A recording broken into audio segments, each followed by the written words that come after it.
আসসালামু আলাইকুম viewers, Sabinus কিচেনে তোমাদের স্বাগত জানাই। আজ আমি তোমাদের কাছে নিয়ে চলে এসেছি এঁচোড়ের কালিয়ার রেসিপি। এইভাবে একবার বানিয়ে দেখো, আশা করছি তোমাদের খুবই ভালো লাগবে। Yes.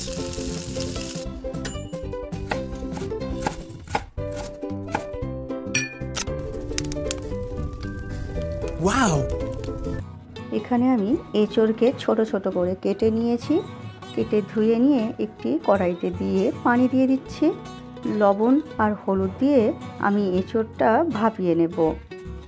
10 মিনিট আমি ভাপিয়ে নেব। এরপর ভাপানো হয়ে গেলে পানিটা ফেলে দিয়ে এঁচোড় আমি ছেঁকে নেব। কড়াইতে একটু বেশি করে সর্ষের তেল দিয়ে আলু ছোট ছোট করে কেটে নিয়ে তাতে পরিমাণ মতো লবণ আর অল্প করে হলুদ দিয়ে আমি ভালো করে ভেজে নেব। আলু আমি নেড়ে চেড়ে ভালো করে ভেজে নেব। ভাজাতেই আলু সেদ্ধ হয়ে যাবে। ভাজা হয়ে গেলে আলু এবারে আমি তেল ঝরিয়ে তুলে নেব।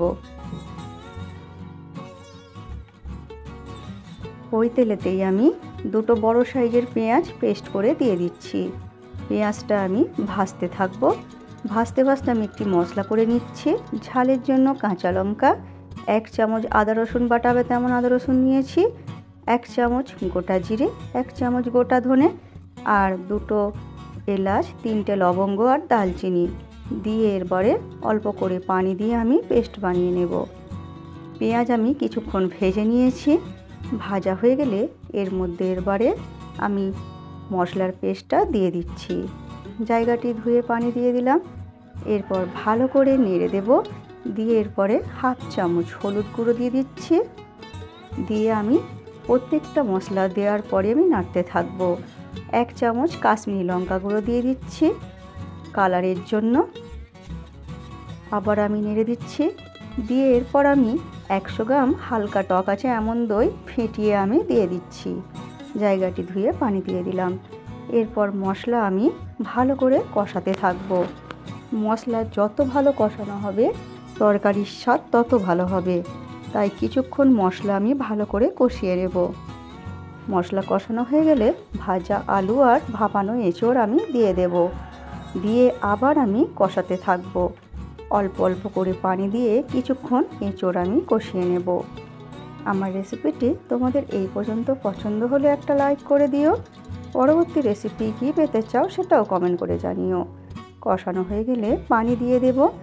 দিয়ে এরপরে নেড়ে দেব। ধনেপাতা কুচি দিয়ে দিচ্ছি। দিয়ে নেড়ে দিয়ে এরপর পরিমাণ মতো লবণ দিয়ে দেব। আর দিয়ে দেব 1/2 চামচ চিনি। এবারে ঢেকে হতে দেব মিডিয়াম আছে।